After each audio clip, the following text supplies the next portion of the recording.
So we are talking this morning about how we make FinTech and financial services fairer and more accessible. And I actually sat this morning and thought about how life is very different now with financial services that we all use and how they are actually more accessible to everybody. And what is more accessible? So we have lowered barriers to entry, so people can open bank accounts much more easily. We can get financial services a lot cheaper, so remittances and FX we can largely get almost for free these days. But we also have some limitations to FinTech and financial services. So some of those limitations, for example, have they increased our ability to put ourselves into debt through buy now, pay later platforms? Your data and your privacy is potentially compromised. Your data is now everywhere, isn't it, out there on the internet? There's lack of human interaction. So how many of us have got slightly frustrated when we want to talk to a human being? We're now talking to a robot. So I think there is a debate to be had about what FinTech has done. It's definitely opened doors, but potentially it's also caused some issues as well. So that's why we are here this morning. So I'm going to ask my brilliant panel actually to introduce themselves. They can talk far more about themselves than I can. So firstly, over to you, Jo. So Joanne Dewar, I'm project lead of Project Nemo, which is a disability inclusion initiative running across FinTech and now banking as well, launched here 2 years ago. Thank you. Savannah? Hi, I'm Savannah Price. I'm the founder and CEO of Serene. So we help firms identify and support customers who are at risk earlier in the customer journey, so thinking things like vulnerability, credit risk, and credit deterioration, as well as fraud susceptibility. And I'm Samantha Emery, Financial Services Executive and Non-Executive Director. Worked at the FCA with Swift, currently serving on the WBIF board and the Clearbank UK board. And I'm Nadia, Edwards-Dashti, currently working at Harrington, Starr. I've been in the industry 22 years supporting people in their careers, and I'm incredibly active in driving inclusive recruitment, progression and retention within the industry. Thank you very much. Thank you. What we're actually going to do now is I'm going to ask each one of you on my fabulous panel to just spend a few minutes talking about the things that you think could be done differently to make FinTech fairer and more accessible. So Sam, I'm actually going to tell to you first, and maybe you could start us off.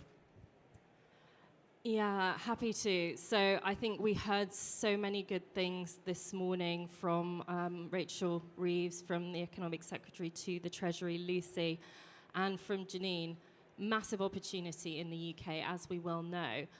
But there are some things that we do need to look at, and we need to hold up the mirror. And I think for me, one of the first things is just around the facts of the matter, the economics. Why have we been in a situation where, you know, over a decade ago now, FinTech set out on a journey to do very different to its predecessors and its incumbents. But actually, when you look at many of the organizations that have been created, they actually look eerily like it, like on the face of it, a lot of those same incumbents.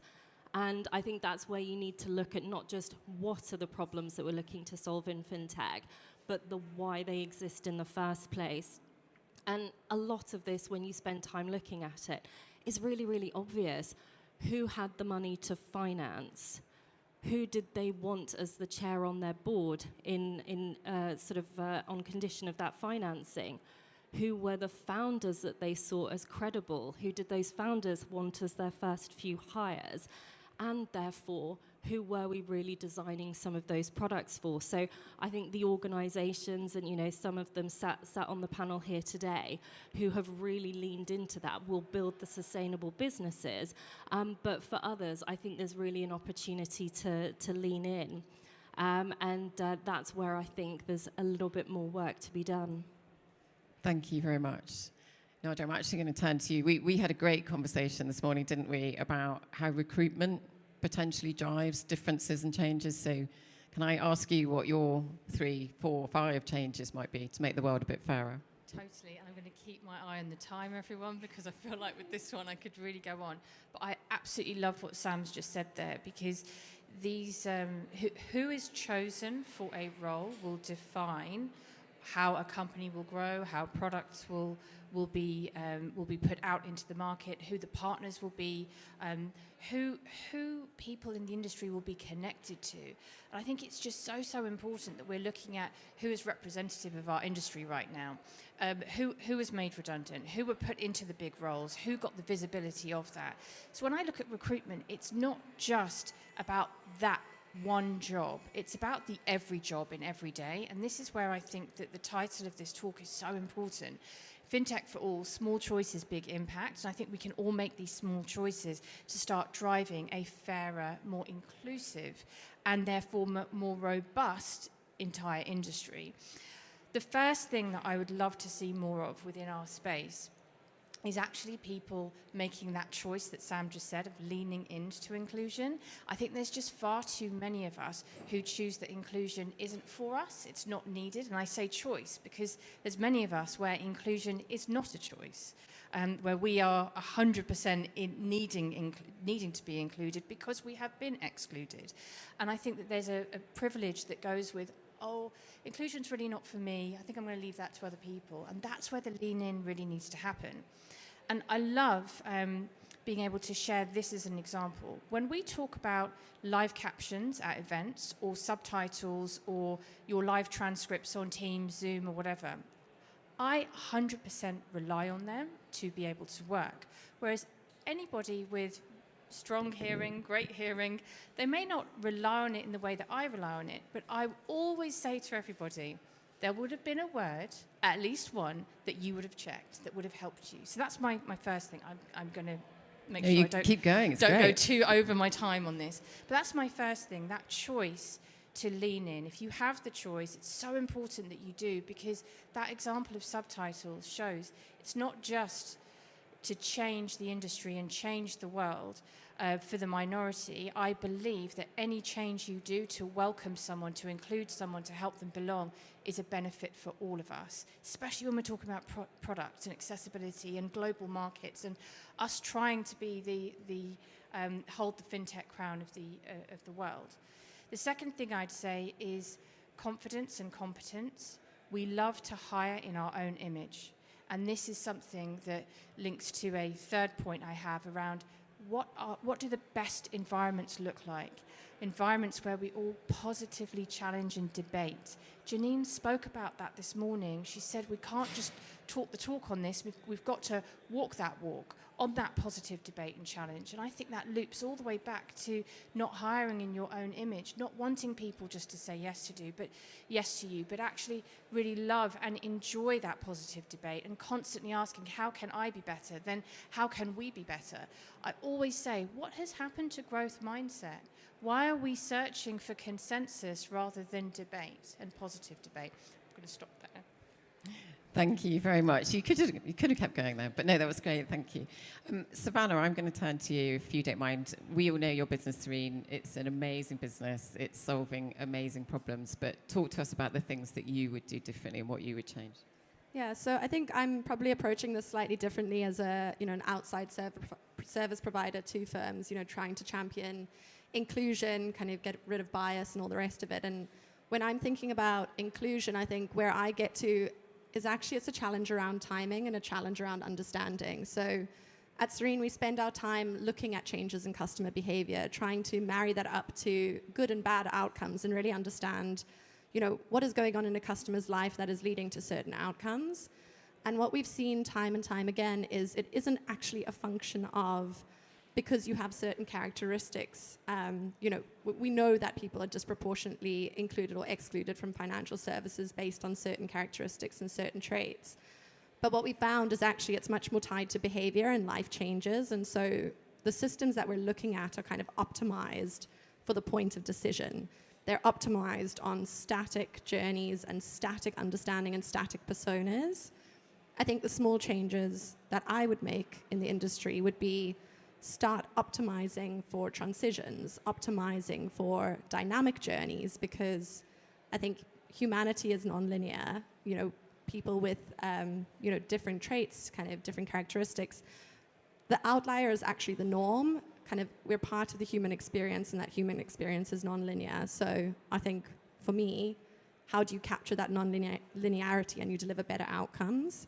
I think the second point, and just around that kind of the timing question, is I think when firms are measuring outcomes and measuring things like inclusion, they are optimizing for the wrong outcomes. I think you should be optimizing for what are you missing, what are you not including, rather than measuring things like, you know, complaints, things like arrears, things like fraud susceptibility. So I think my perspective is much more around, you know, if you can shift things earlier in the system, if you can measure things differently, but also if you can actually build journeys that understand the fact that people are non-linear and therefore why are we treating them as if they are. Thank you so much, Jo. Should we come to you? I would say, first of all, talk a little about Project Nemo, because it's incredible. Then please talk to us about the changes that you think should be made. I think reflecting on the talks that we heard first thing this morning is exactly why Project Nemo is still needed. We launched it here as a one-year initiative, but within the talks this morning, did we actually hear inclusion and accessibility being pillars needing to be prioritized? I'll go back over the scripts to double check this before putting it out there in writing, but unless we are intentional about both inclusion and the accessibility of all of our products and services, we will miss it. And inclusion is not about just being fairer. It will create better businesses. And accessibility is not just about equity. It is about 25% of the population. And therefore, getting these things right is absolutely paramount. And until we've actually got it on fully on all of our leadership agendas, we're just missing it. And there is so many small things that each of us can do to learn. One of the things we run with Project Nemo is an Unlocking Disability Confident webinar program. It's free to attend. It's on a Thursday lunchtime. We're running the 7th cohort. We've had 200 companies come through that program. But it's just learning to lean in ourselves, to develop the confidence to speak about these topics, to be very intentional about what we're doing, who we're hiring, which organizations we're using to hire from. Because if you're using a headhunter who says that they can only find a certain type of characteristic in the product manager that you're trying to hire or whatever, then switch provider. There are things that we can do, all of us, but the absolute key is our leadership teams, our leaders need to demonstrate themselves that they are creating psychological safety. They are welcoming, they are recognizing their own vulnerabilities, and they may not, each have a protected characteristic, they may not, but there will be something in their lived experience. There will be something in their story that the minute that they're able to share more, it just opens, it opens the conversation and creates things, a better environment for everybody else. And if you haven't got a leadership team that is prepared to be open and vulnerable, and we can just look across the pond to see what the bad old style command and controlled leadership creates, where you think, right, I'm only going to recruit people who are going to be yes men. Actually, it creates bad decisions. It's a reflection of weak leadership, and it has negative ramifications for everyone. So for leadership teams, it's about thinking what you can do yourself. For if you're a hiring manager, I mean, the one thing I would say is, regardless of, look at outcomes rather than actual protected characteristics. Those that have had more challenging life experiences to date are by definition going to be stronger individuals. And they're the people that I want by my side when I'm going through a FinTech journey, which I'm sure Savannah will say, it's a roller coaster. You don't want people that are actually going to sort of flake at the first signs of difficulty. So all sorts of reasons that we've got a long way to go, but we can all start making those changes today. Thank you very much. Thank you. And just one build, if I can, on what you said. So I think you will find what you think you were going to in the transcripts. I don't think it was mentioned. I don't think I heard accessibility. I don't think I heard vulnerability. And there's an interesting thing there where we're talking about the economic potential that we have in financial services in FinTech, because you're actually always going to be missing value. Money is being left on the table. You will be able to quote the purple pound value that has fallen out of my head just now, Joanne. But around 18% of the population identify as minority ethnic. We've obviously got the disability community as well to consider. All of those different elements of diversity is money left on the table. And actually, when you're looking at that growth engine, it doesn't matter whether you're talking about it at a company level or at a country level, we will always be underperforming. And not just that, we will always be running a higher degree of risk, because actually, the greater the ambition, the greater the shift you are looking to make in terms of your impact, the higher your risk profile. But if you don't have those safe spaces, if you're not allowing that diversity of thought to come to the table, you're not going to be able to mitigate that. And, I say this having spent 3.5 years at the FCA in a very, very privileged position, observing the sector from on high. This is where 90% plus of the rot sets in. It's not in the ambition of the business model. It's in the lack of ability to, as the organization scales and grows, keep meeting that evolving inherent risk with appropriate controls, because no one is there in the room saying, this doesn't look right, this doesn't feel right. Or if they are, no one's listening, or they don't feel like they can speak up. So to your point around the US and what we are seeing across the pond, one of the scariest things for me for financial services is the fact that we are seeing fear culture creep back in to all walks of professional life. But in this sector, we know it is particularly noxious in terms of where it can take us. And I genuinely feel we need to guard strongly against that. And the best way we can do that is by bringing the best, brightest, most diverse voices into the conversation and actively allowing them to be part of it.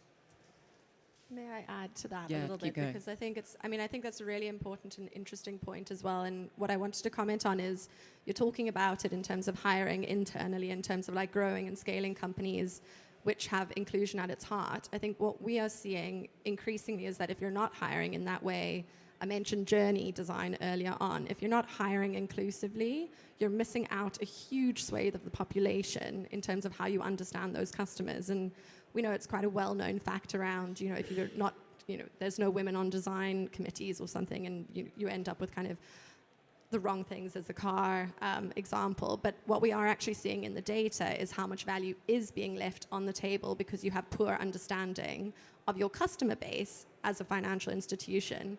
And you have a poor understanding of that customer base because you're not seeing that kind of inclusivity coming in from the ground up internally. I guess a couple of tangible examples is, you may think that, customers who have disability characteristics, there's a misconception around kind of creditworthiness, for example. We've proven time and time again now that actually customers with characteristics of disability are highly, highly resilient in many cases, but they're being, inadvertently excluded from the system, or because the journeys are not set up in a way to support them before poorer outcomes come about. And I think it's like you can't just start in one area, but you see that downstream knock-on impact in such significant ways. And if ultimately you're building businesses, of course you want to be able to serve the mass market, and understanding the characteristics of your whole population is mass market. It's not just around inclusion of the excluded. It's actually serving people better, So I love the points you made and the way that we see it on the outside looking in. Nadia, I'm going to ask you to go, because of your recruitment, Yes. I'm actually going to ask you, what can we do in recruitment? Because it's very easy to recruit in our own image, isn't it? It really is. And I'm so pleased that we're all talking about hiring and just how important it is to get this right. But also, I recognised what many in the audience will be thinking right now. And there is a trend that I've seen a lot in the past 3 years that's been growing, and I call it hiring backwards, where because there are more people than we have seen looking for work right now, and that's been a growing trend over the past few years, the people who are choosing who they want to hire they're having a lot of choice. And they are therefore looking at CVs, not people. They're getting overwhelmed by the automation tools that are out there to look at many CVs. And they are being very, very specific about the experience that they require as a way to filter out the CVs and exclude a larger number of people. And this gives that hiring manager confidence. I'm hiring somebody who does absolutely everything that I wanted on the tin. They may have done that yesterday. They probably don't want to do that tomorrow. And this is why I talk a lot about hiring forwards. The passion, the motivation, the excitement of somebody using their skill set that they have in a transferable way, being able to move forward within their careers, and how this will benefit the entire industry and any next role. So beyond the inclusion point that I'm talking about actually including different ways of looking at things and different perspectives. And we have gone backwards on that. We hire backwards rather than forwards. And any recruiter will tell you that hiring forwards enables much more loyalty, enables much more conversation. It's not a fixed role, it's a conversation around responsibility, which therefore opens up all the conversations that we're talking about here, opens up that psychological safety, that debate within the workplace, stress testing points rather than just agreeing with them. So I'm really excited that we're talking about this, but I really want it to translate to the audience, because I can imagine many people will be here, they'll go back to their office, look at 300 applications from LinkedIn and say, I'm going to filter on how long they've been in FinTech. And if I can build on that, this is where AI has the danger of making stuff worse rather than better, because it will undervalue the squiggly careers. It will promote the example where every box is ticked, but then that's looking backwards. And that's exactly the same in the accessibility of the feature build of our products and services, of our websites, of our apps. You know, there's more and more tooling that means that we can just do it, boom, just like that. And but where's the accessibility skills that are built into your AI tool to ensure that whatever you build is accessible? You know, unless you are intentional about it, we're going to go a step backwards. And, you know, bringing the customers into the room, so as we're talking about employees, on the customer side, what we can learn from our customers is just, you know, transformative. And we proved with Project Nemo, we did an exercise last year of co-designing an Art of the Possible app with the learning disabilities community. And I'm sure it's the first and only time that's happened where in central London we brought individuals from the learning disability community together to say, well, what would you like in your app? What does payments feel like to you? What do solutions look like to you? And my God, we learnt something. You know, I've been in payments features and functionality over the last 12 years, and I learnt stuff that we would all benefit from. And this is another learning from accessibility and inclusion. It's not just, it's not for providing for the minority, it provides for all of us. Thank you very much. I'm sad to say we are completely out of time. I've been watching the clock very well on the wall up here and just keeping an eye on everyone, but I just want to say a huge thanks to Nadia, Sam, Savannah and Joe, and thank you so much for listening, and enjoy the rest of the conference. Thank you.